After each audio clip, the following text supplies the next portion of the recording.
Die Schweiz beherbergt eines der komplexesten Gebirgssysteme Europas. Zwischen hohen Gipfeln, steilen Hängen und tiefen Tälern bilden die Alpen ein Mosaik von Lebensräumen, die je nach Höhe, Neigung und Schneebedeckung im Jahresverlauf variieren. Diese Vielfalt schafft unterschiedliche ökologische Zonen, steinige Hochflächen oberhalb von 2500 Metern, alpine Matten mit niedriger und widerstandsfähiger Vegetation, weiter unten ausgedehnte Nadelwälder sowie große Feuchtgebiete, die von Gletscherflüssen gespeist werden.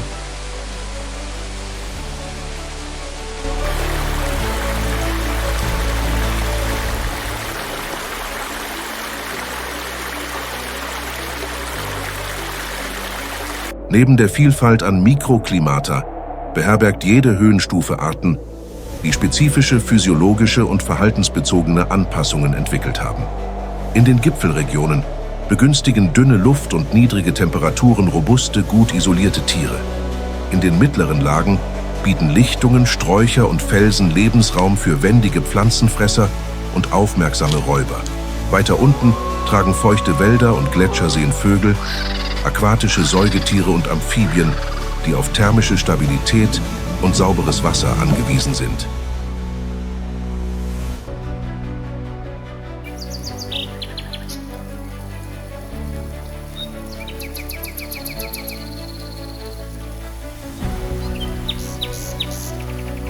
In den Schweizer Alpen bestimmen schnelle Temperaturwechsel, instabile Hänge und ausgeprägte Jahreszeiten, wie sich jede Art bewegt, ernährt und fortpflanzt. Selbst zwischen benachbarten Gebieten können kleine Unterschiede im Relief oder in der Sonneneinstrahlung die Zusammensetzung der Tierwelt verändern.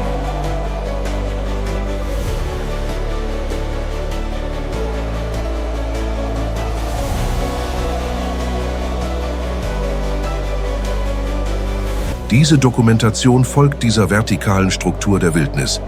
Wir begleiten den Weg von den kalten Gipfeln bis zu den dichten Wäldern und beobachten, wie Räuber, Pflanzenfresser, Wasservögel und Amphibien die Ressourcen eines der komplexesten Lebensräume Europas nutzen.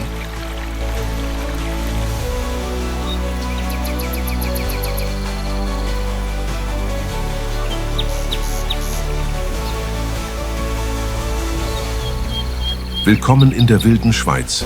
Extremes Überleben in den Alpen.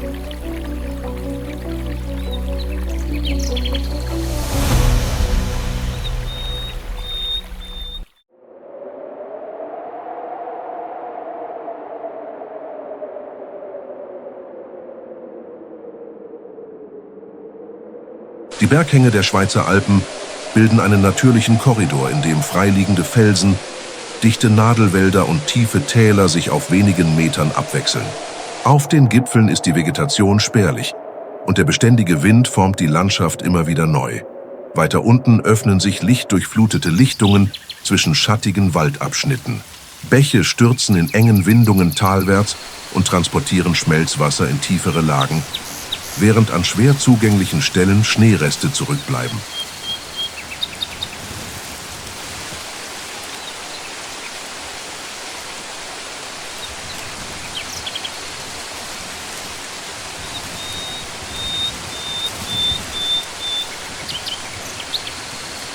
Diese Kombination aus unregelmäßigem Relief, Mikroklimata und fragmentierter Vegetation schafft eine dynamische Umgebung, in der plötzliche Veränderungen von Temperatur und Luftfeuchtigkeit die Bewegungen der lokalen Fauna beeinflussen.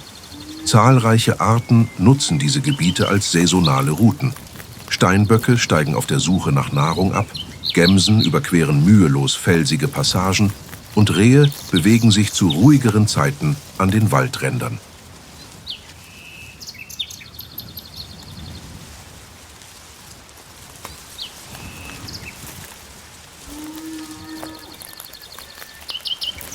In diesem Mosaik aus Hängen, Wäldern und natürlichen Korridoren findet ein hochgradig anpassungsfähiger Räuber ideale Lebensbedingungen, der Grauwolf.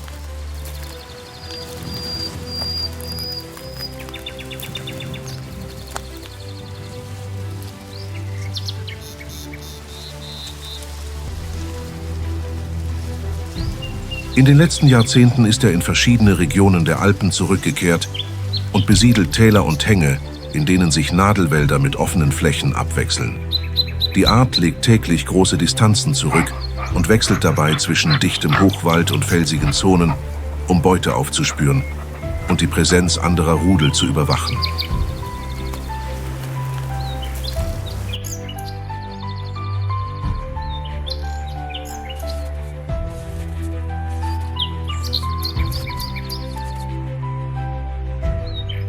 In den Schweizer Bergen verändert sich das Nahrungsangebot mit den Jahreszeiten. Im Frühling und Sommer sind Rehe, Gämsen und junge Steinböcke leichter erreichbar. Im Winter reduzieren viele Pflanzenfresser ihre Aktivität und der Wolf erweitert seine Routen, indem er bestehenden Wildpfaden folgt. Die Topographie lenkt diese Suche. Enge Täler begünstigen die Kommunikation, während steile Hänge eine ständige Einschätzung des Geländes erfordern.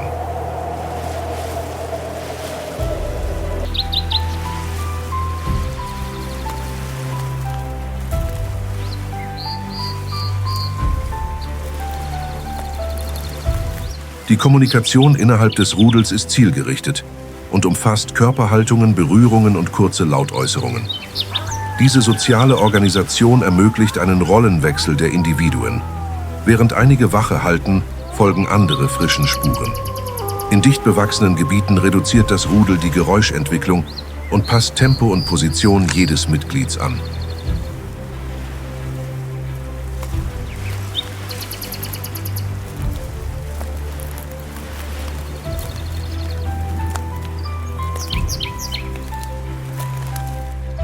Die Physiologie des Wolfs begünstigt lange Wanderungen.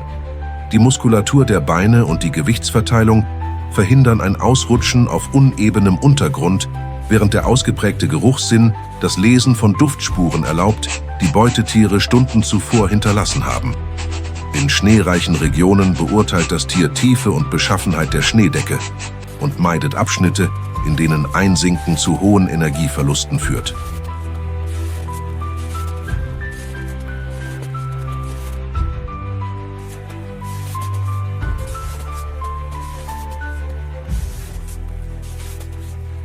Ein wichtiger Bestandteil des alpinen Ökosystems ist die Wechselwirkung zwischen dem Wolf und großen Pflanzenfressern wie der Gemse und dem Alpensteinbock.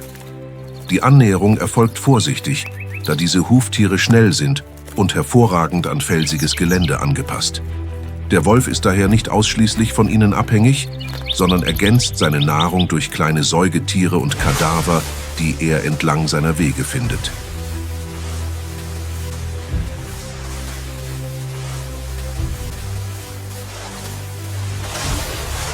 Die Anwesenheit des Wolfs beeinflusst das Verhalten anderer Arten. Rehe zeigen erhöhte Wachsamkeit in Gebieten mit frischen Spuren. Füchse, deutlich unauffälliger, passen ihre Aktivitätszeiten an, um direkte Begegnungen zu vermeiden. Dieser Kaskadeneffekt wirkt sich auch auf die Vegetation aus. Wenn Pflanzenfresser sich häufiger bewegen, um Räubern auszuweichen, wird der Fraßdruck in bestimmten Bereichen reduziert und die Pflanzenwelt kann sich ausgewogener regenerieren.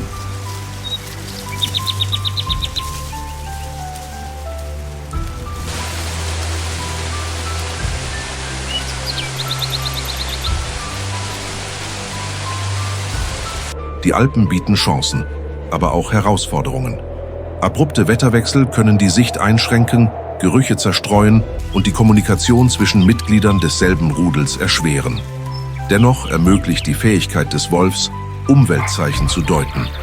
Eine stabile Verbreitung der Art in verschiedenen Abschnitten des Gebirgssystems.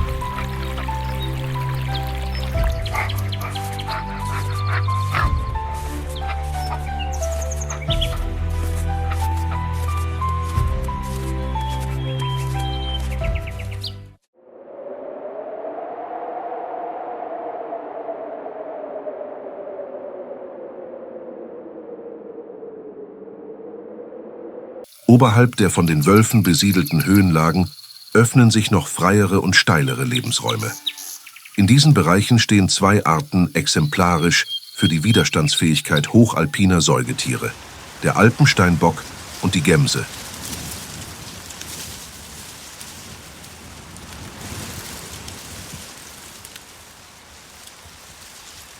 Der Alpensteinbock ist ein kräftiger Ziegenverwandter, bekannt für die langen gebogenen Hörner der Männchen. Sein Lebensraum umfasst steile Felswände und extreme Hänge. Die Anatomie seiner Hufe ermöglicht festen Halt selbst auf schmalen Vorsprüngen und verringert das Absturzrisiko. Seine Nahrung besteht aus Gräsern, Sträuchern und Flechten, die in Gebieten wachsen, in denen nur wenige andere Arten Nahrung finden.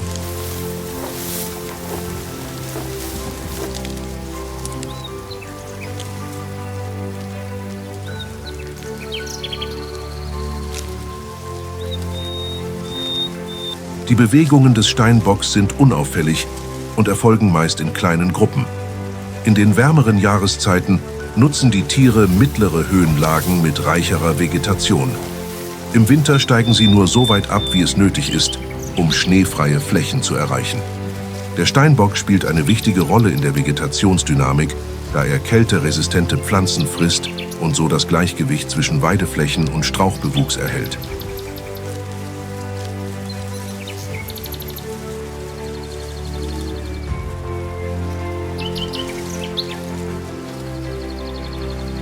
Die Gemse, kleiner und deutlich wendiger, bewegt sich mit beeindruckender Präzision durch felsiges Gelände. Im Gegensatz zum Steinbock ist sie besser an Hänge mit spärlicher Vegetation angepasst. Ihr Überleben hängt von der schnellen Einschätzung des Geländes und der Fähigkeit zu weiten Sprüngen auf kurzer Distanz ab, ein entscheidender Vorteil, wenn Räuber in der Nähe sind.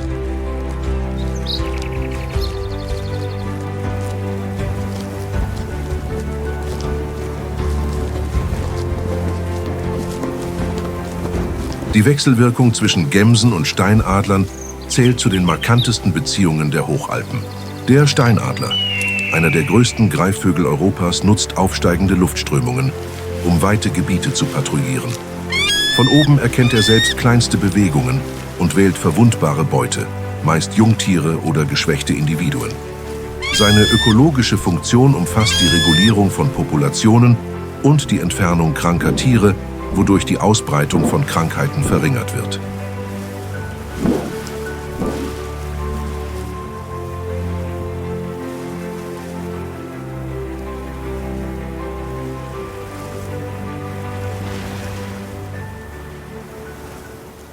Neben diesen Arten besiedeln zahlreiche spezialisierte Vogelarten die hochgelegenen Zonen. Die Alpenkrähe nutzt Felswände als Ruheplätze und ernährt sich von Samen, Insekten und Resten, die von anderen Räubern zurückgelassen werden. In Zeiten starker Kälte schließen sich größere Gruppen zusammen, um die Nahrungssuche effizienter zu gestalten. Das Alpenschneehuhn, ein Vogel, der hervorragend an extreme Klimabedingungen angepasst ist, wechselt sein Gefieder je nach Jahreszeit. Im Winter weiß, im Sommer gesprenkelt, eine wirkungsvolle Tarnung.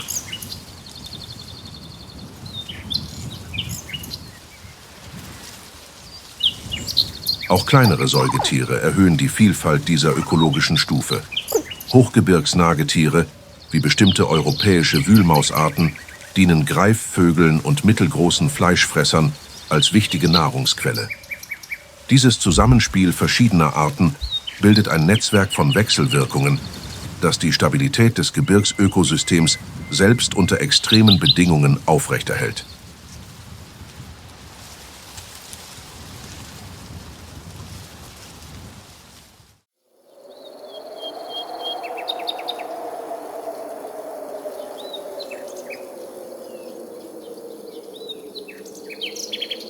Das Alpenmurmeltier bewohnt Höhenlagen zwischen 1800 und 2700 Metern, in denen offene Wiesen und lockeres Geröll eine Landschaft mit niedriger Vegetation bilden. Das Umfeld ist von starken täglichen Temperaturschwankungen geprägt. Kalte Morgen, mildere Nachmittage und strenge Nächte. Diese Abfolge ist für die Regulierung der Aktivität der Art entscheidend.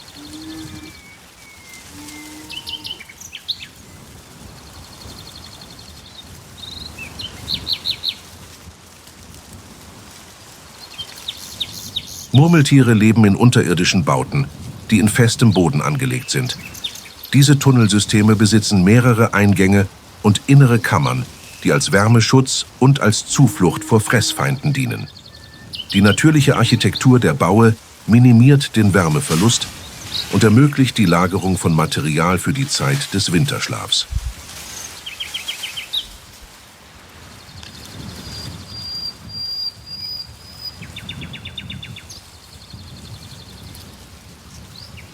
Tagsüber nutzen Murmeltiere erhöhte Positionen, um ihre Umgebung zu überwachen. Das Warnsystem basiert auf kurzen, häufigen Pfiffen. Jede Lautäußerung weist auf eine bestimmte Gefahr hin. Greifvögel, Säugetiere oder menschliche Anwesenheit.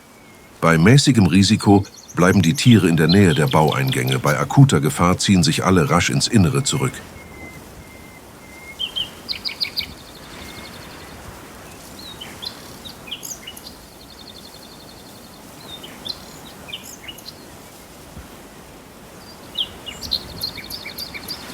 Die Nahrung der Murmeltiere besteht aus Gräsern, Blüten, jungen Trieben und dünnen Stängeln. Die Auswahl richtet sich nach dem saisonalen Angebot. Im Frühjahr liefern junge Pflanzen besonders viele Nährstoffe und Energie. Im Sommer sorgt eine abwechslungsreiche Ernährung für den Fettaufbau, der den langen Winterschlaf ermöglicht.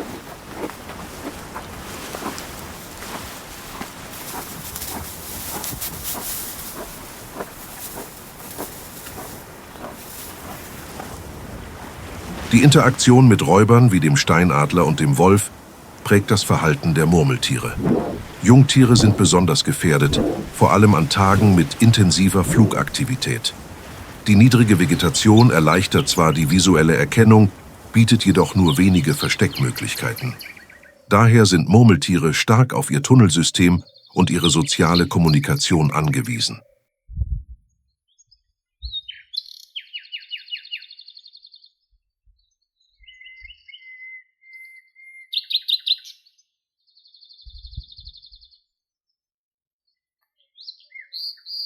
Neben dem Murmeltier nutzen zahlreiche bestäubende Insekten die alpinen Wiesen als Nahrungsraum. Alpenbienen und Schmetterlinge sind für die Fortpflanzung der Pflanzen von zentraler Bedeutung. Gemeinsam sichern diese Organismen die Primärproduktion der Region und beeinflussen die Verfügbarkeit von Ressourcen für größere Pflanzenfresser.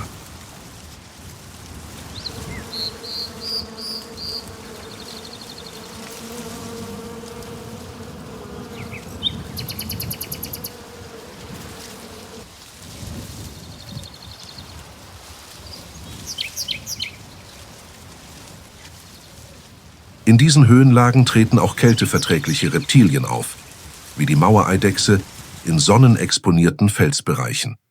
Die Wärmespeicherung der mineralischen Oberflächen erlaubt es diesen Tieren, ihre Körpertemperatur selbst in kühlen Umgebungen zu regulieren.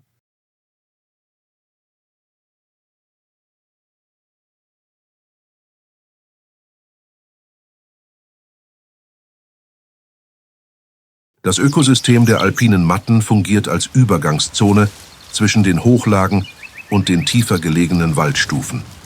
Die stetige Bewegung von Pflanzenfressern, Räubern und Vögeln schafft ein Geflecht von Wechselwirkungen, das die strukturelle Stabilität dieser Region aufrechterhält.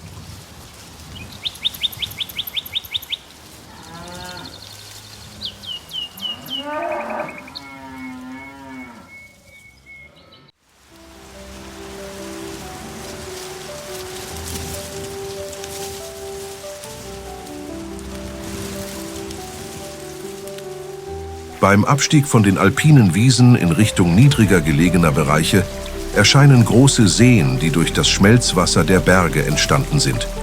Diese kristallklaren Gewässer besitzen unterschiedliche Tiefen und eine bemerkenswerte ökologische Vielfalt.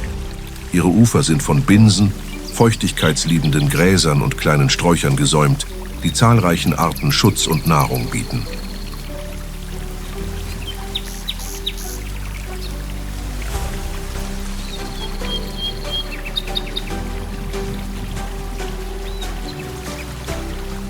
Der Höckerschwan, eine der ikonischsten Vogelarten der Region, nutzt diese Seen als zentrales Nahrungs- und Brutgebiet.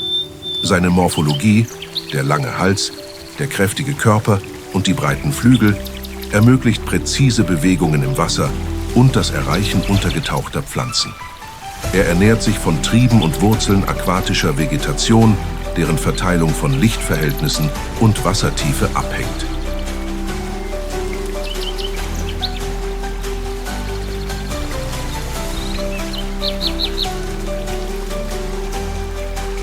Während Phasen intensiver Tagesaktivität wechseln diese Vögel zwischen schattigen Bereichen und flachen Uferzonen zum Ruhen.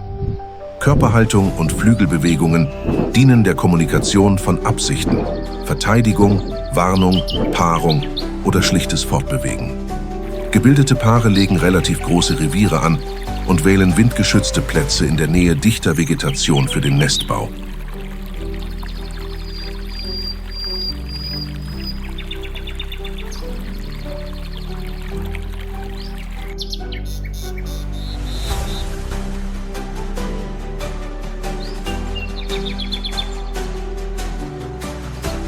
Die aquatische Dynamik dieser Seen umfasst ein komplexes Nahrungsnetz. Arten wie die Alpenforelle, der europäische Barsch und der Felchen bewohnen je nach Temperatur und Sauerstoffgehalt unterschiedliche Tiefenzonen. Diese Fische spielen eine entscheidende Rolle im Nährstoffkreislauf und dienen fischfressenden Vögeln, etwa dem Haubentaucher, als Nahrung. Dieser nutzt effiziente Unterwasserjagdtechniken, stößt sich mit den Füßen ab und hält dabei eine stromlinienförmige Körperhaltung.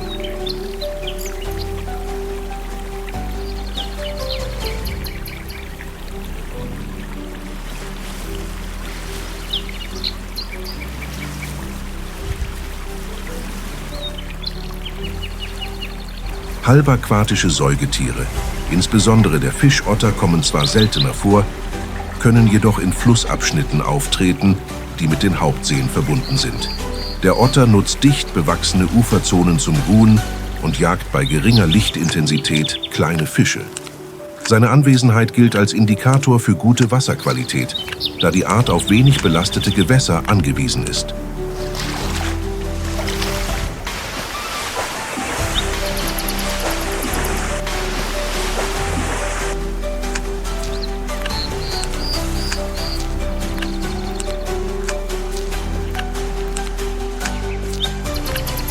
Die angrenzenden Feuchtgebiete beherbergen zahlreiche Vogelarten wie den Graureiher, die Stockente und das Bläshuhn, die unterschiedliche ökologische Nischen innerhalb desselben Systems nutzen.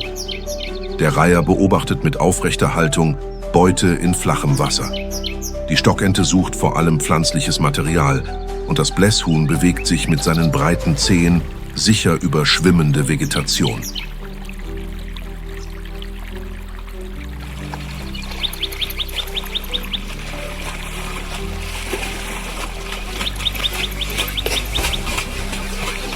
Die ökologische Stabilität der Seen hängt vom Gleichgewicht zwischen Unterwasservegetation, Nährstoffzufuhr und dem Druck durch Räuber ab. Die Intensität der jährlichen Schneeschmelze beeinflusst direkt die Erneuerung des Wassers, verändert die thermische Schichtung und die Bewegungsmuster aquatischer Arten. In Jahren mit später Schneeschmelze verbleiben Fische länger in tieferen Wasserschichten, was die Nahrungsdynamik der Vögel spürbar verändert.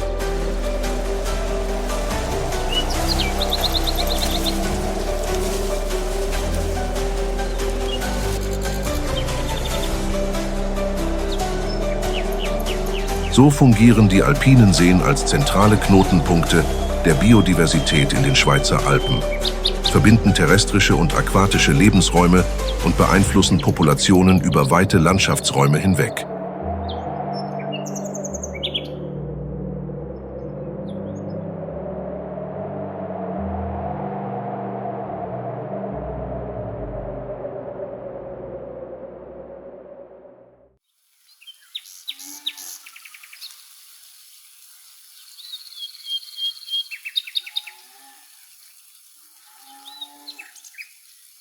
In den Randbereichen der Seen beginnen dichte Wälder aus Buchen, Tannen und Eichen zu entstehen.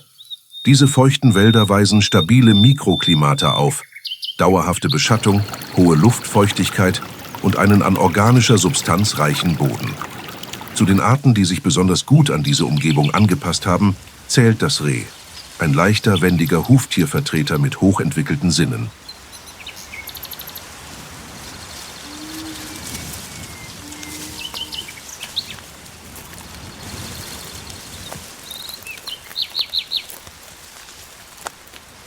Das Reh nutzt dichte Vegetationsbereiche, sowohl zur Nahrungsaufnahme als auch als Rückzugsort. Seine Nahrung besteht aus jungen Blättern, Knospen, Kräutern und Früchten des Unterwuchses. Die Art reagiert empfindlich auf Veränderungen der Lichtverhältnisse und auf Geräusche in ihrer Umgebung. Bereits kleine Veränderungen in der Vegetationsstruktur können die Bewegungsmuster der Tiere beeinflussen.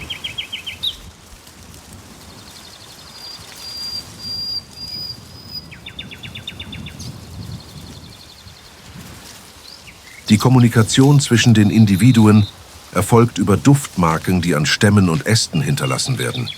Männchen legen im Frühling und Sommer Reviere an, indem sie ihr Geweih an jungen Bäumen reiben. Diese Markierungen signalisieren Anwesenheit und Fortpflanzungsstatus und tragen dazu bei, direkte Auseinandersetzungen zu reduzieren.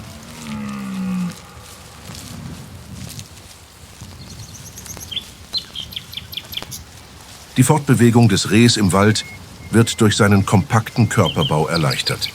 Eine aufrechte, wachsame Haltung ermöglicht es, Bewegungen von Räubern wie dem Wolf und gelegentlich der europäischen Wildkatze frühzeitig zu erkennen. Diese scheue Katze nutzt dichte Vegetation zur Jagd auf kleine Säugetiere.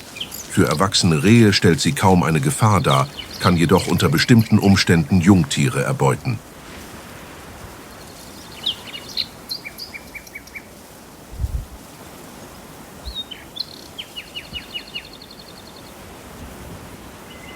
Ein weiterer häufiger Waldbewohner ist der europäische Dachs, der in weitläufigen Bauen lebt und in der Dämmerung zur Nahrungssuche hervorkommt.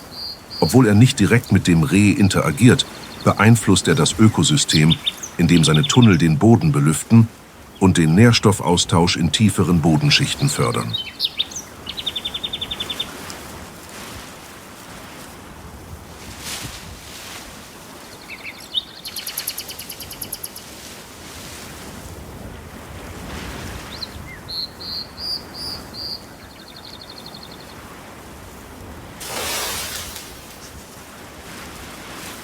Die Vogelwelt der Schweizer Wälder trägt zusätzlich zur Komplexität des Lebensraums bei. Arten wie der Buntspecht nutzen Baumhöhlen zum Brüten und schaffen dadurch Strukturen, die später von kleinen Säugetieren und anderen Vogelarten übernommen werden. Mittelgroße Eulen, etwa die Waldohreule, patrouillieren nachts über Lichtungen und niedrig bewachsene Flächen und tragen zur Regulierung der Nagetierpopulationen bei.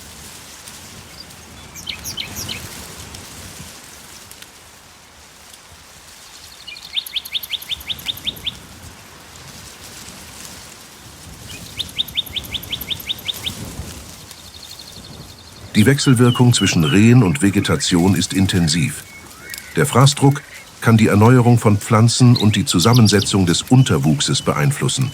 Steigen die Bestände über ein gesundes Maß hinaus, beeinträchtigt der Verbiss junger Triebe die Regeneration großer Baumarten. Natürliche Räuber wirken diesem Effekt entgegen, indem sie die Populationen regulieren und so ökologische Ungleichgewichte verhindern.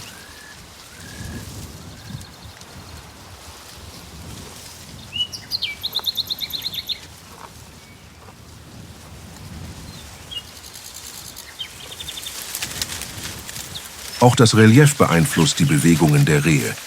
An mäßigen Hängen nutzen sie über Jahre entstandene Wildwechsel. In der Nähe von Gewässern prüfen sie vor dem Trinken Tiefe und Strömung, ein Verhalten, das das Risiko von Unfällen oder Hinterhalten reduziert.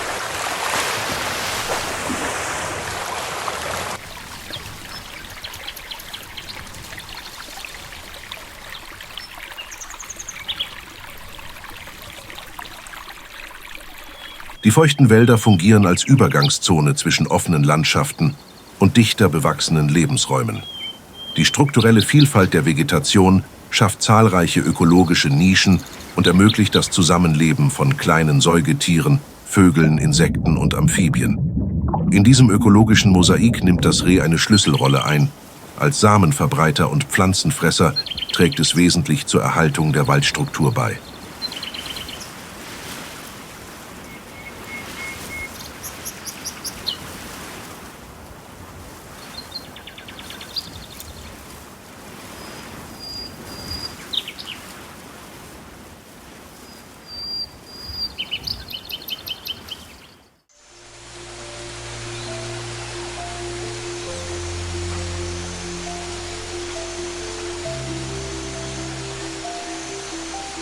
Mit zunehmender Dunkelheit und Feuchtigkeit des Geländes entstehen ideale Bedingungen für Amphibien, die für Hydrierung und Fortpflanzung unmittelbar auf Wasser angewiesen sind. Unter ihnen ist der Feuersalamander eine der emblematischsten Arten der Schweizer Wälder.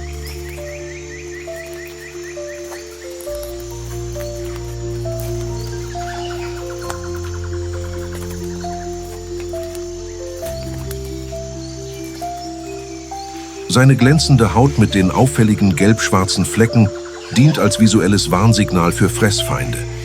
Die Art produziert chemische Abwehrstoffe, die Angriffe abschrecken und potenzielle Räuber fernhalten. Das Überleben des Salamanders hängt von dauerhaft hoher Feuchtigkeit ab. Daher hält er sich in der Nähe von Bächen, nassem Laub und umgestürzten Baumstämmen auf.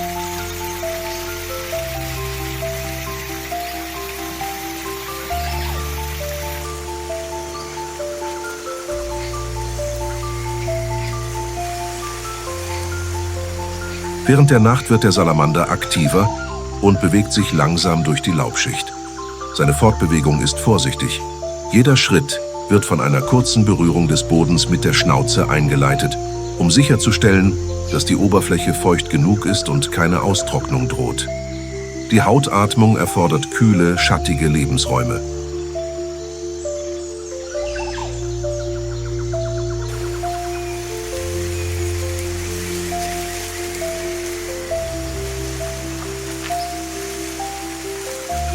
Die Fortpflanzung findet in ruhigen Gewässern oder in Bachabschnitten mit moderater Strömung statt. Die Weibchen setzen Larven ab, die sich zwischen Steinen und Wurzeln verbergen, wo sie geschützte Mikrohabitate vor starker Strömung und aquatischen Räubern wie kleinen Fischen und Insektenlarven finden.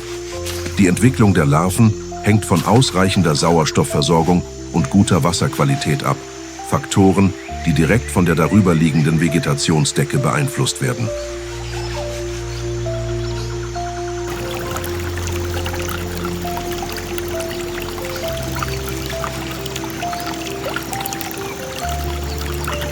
Der Feuersalamander spielt eine wichtige Rolle in der Nahrungskette, da er wirbellose Tiere wie Schnecken, Käfer, Larven und kleine Arthropoden frisst. Durch die Regulation dieser Populationen trägt er zum ökologischen Gleichgewicht der unteren Waldschichten bei. Umgekehrt kann er von Vögeln und kleinen Säugetieren erbeutet werden, insbesondere wenn er geschwächt ist oder sich in exponierteren Bereichen aufhält.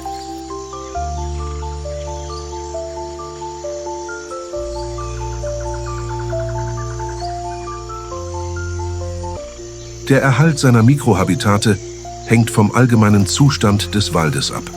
Zersetzende Baumstämme speichern Wasser und dienen als Unterschlupf. Moose halten Feuchtigkeit zurück und die Laubschicht schützt den Boden vor Austrocknung. Veränderungen im Kronendach, etwa durch Sturmschäden oder menschliche Eingriffe, können das Mikroklima erheblich verändern und die Verbreitung des Salamanders beeinflussen.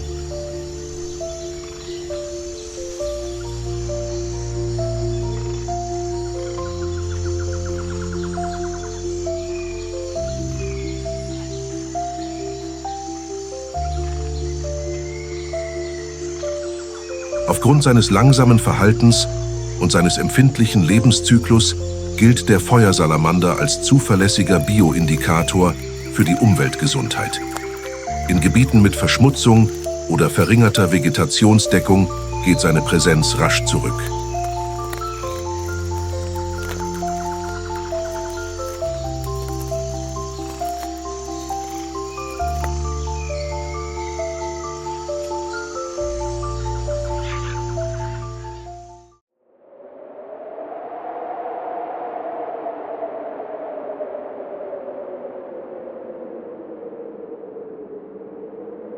Die Schweizer Alpen funktionieren nicht als isolierte Einheiten.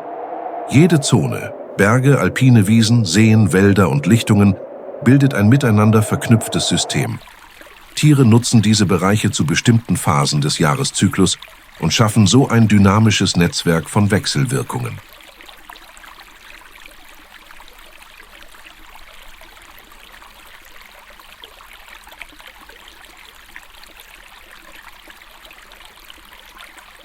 Räuber wie der Grauwolf führen vertikale Wanderungen durch, abhängig von der Verfügbarkeit ihrer Beute.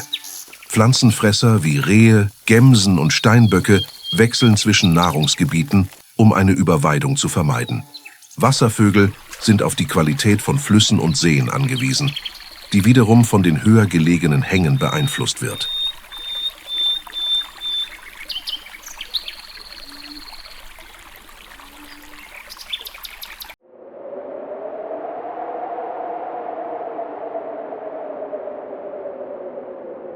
Die Häufigkeit von Insekten auf Wiesen und an Waldrändern wirkt sich direkt auf insektenfressende Arten wie den Wiedehopf, kleine Singvögel und Amphibien aus. In längeren Trockenperioden verändert sich die Verteilung der Ressourcen rasch und diese Arten passen ihre Reviere entsprechend an.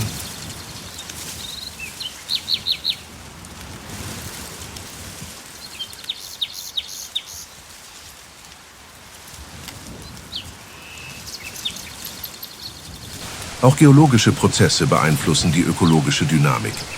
Gelegentliche Erdrutsche öffnen Lichtungen, die zu Zonen der vegetativen Erneuerung werden und Pflanzenfresser anziehen und in der Folge auch deren Räuber.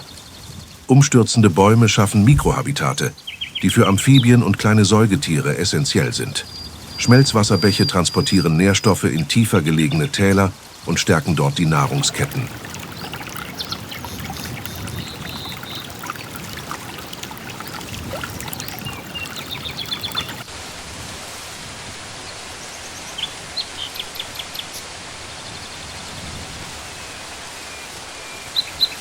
Die Gesamtheit dieser Wechselwirkungen zeigt, dass die alpine Landschaft einem ständigen Wandel unterliegt.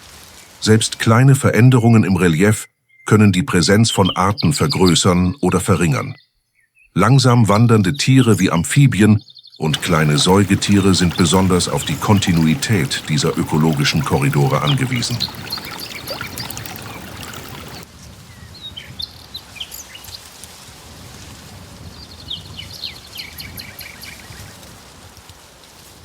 Auch die saisonale Bewegung ist von zentraler Bedeutung.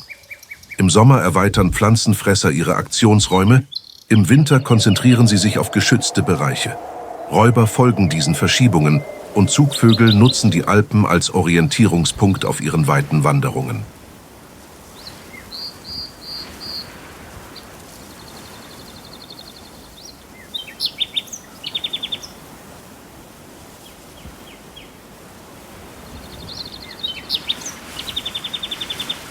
Die Alpen sind somit ein lebendiges System vielfältiger Ströme, von Wasser, Energie, Nährstoffen und Organismen. Jede Art, unabhängig von ihrer Größe, trägt zum reibungslosen Funktionieren dieses Ökosystems bei.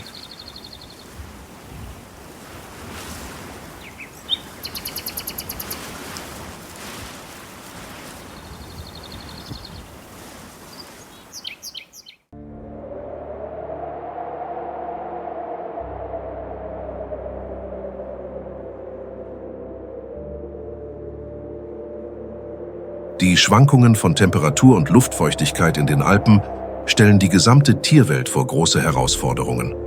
Die von den Tieren entwickelten Strategien zeigen eine beeindruckende Vielfalt an Anpassungen.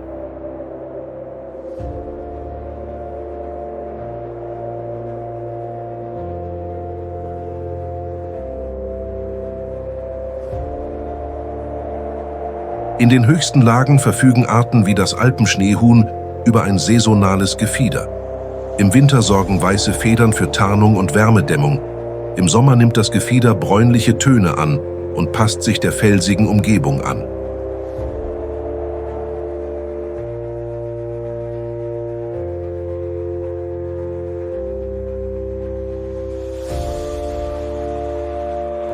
Säugetiere wie der Alpensteinbock und die Gämse besitzen Hufe, die speziell an steile Oberflächen angepasst sind. Ihre kantige Form verteilt das Körpergewicht gleichmäßig und verringert die Rutschgefahr. Die kräftige Beinmuskulatur ermöglicht eine effiziente Fortbewegung, selbst in instabilem Gelände.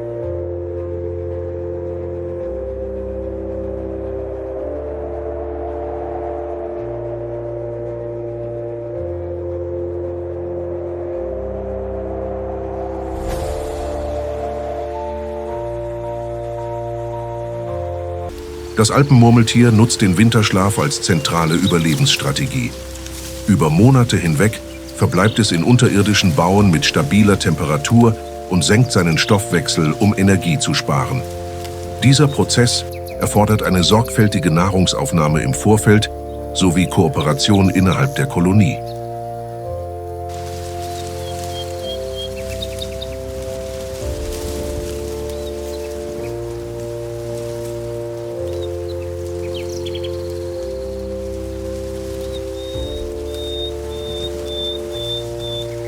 Amphibien wie der Feuersalamander sind für die Hautatmung auf Feuchtigkeit angewiesen. Die Auswahl feuchter, schattiger Mikrohabitate mit dichter Vegetation ist daher entscheidend. In Gebieten mit vermindertem Wasserangebot wird die Verbreitung der Art rasch eingeschränkt.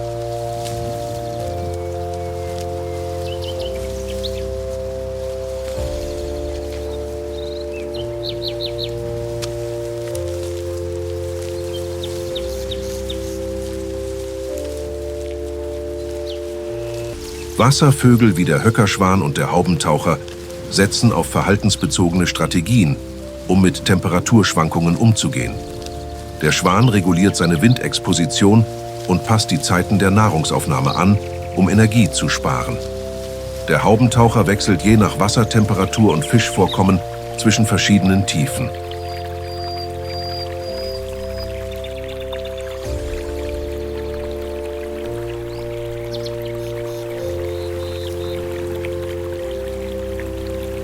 Räuber wie der Wolf variieren ihre Routen, um den Energieaufwand zu optimieren. An Tagen mit lockerem Schnee bewegt sich das Rudel langsamer und konzentriert sich auf weniger steile Bereiche. Auf gefrorenen Oberflächen wird die Fortbewegung effizienter. Zugleich steigt jedoch die Aufmerksamkeit für Geräusche, um Beutetiere nicht vorzeitig zu warnen.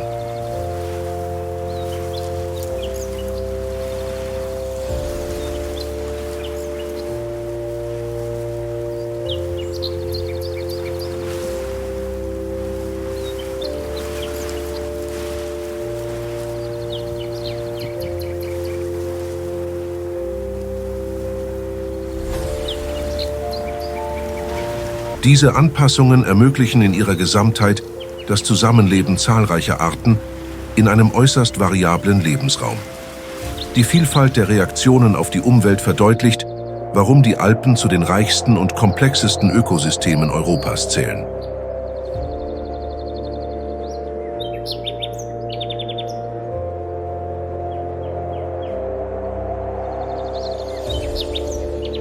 Die wilde Schweiz ist das Ergebnis von Millionen Jahren der Anpassung. Schroffe Berge, kristallklare Seen, dichte Wälder und offene Landschaften formen ein Szenario, in dem jede Lebensform ihre eigene Strategie zum Überleben entwickelt hat. Das Zusammenleben dieser Arten zeigt, wie das alpine Ökosystem als ein komplexer Organismus funktioniert, mit kontinuierlichen Wechselwirkungen zwischen Höhe, Wasser, Boden und Klima.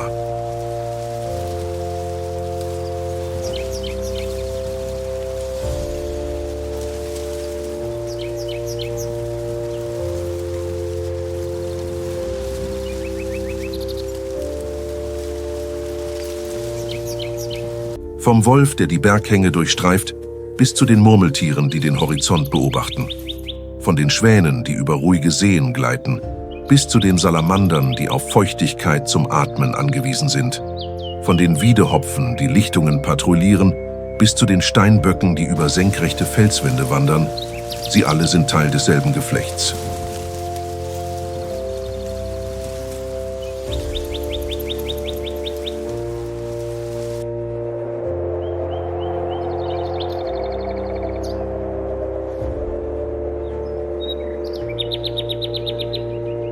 Dieses Zusammenspiel zu verstehen bedeutet, den Wert jedes einzelnen Elements für den Erhalt der Wildnis zu erkennen. Die Schweizer Alpen zählen weiterhin zu den artenreichsten Lebensräumen Europas und zeigen eindrucksvoll, dass Widerstandskraft und Vielfalt das Ergebnis zahlreicher miteinander verflochtener Beziehungen sind.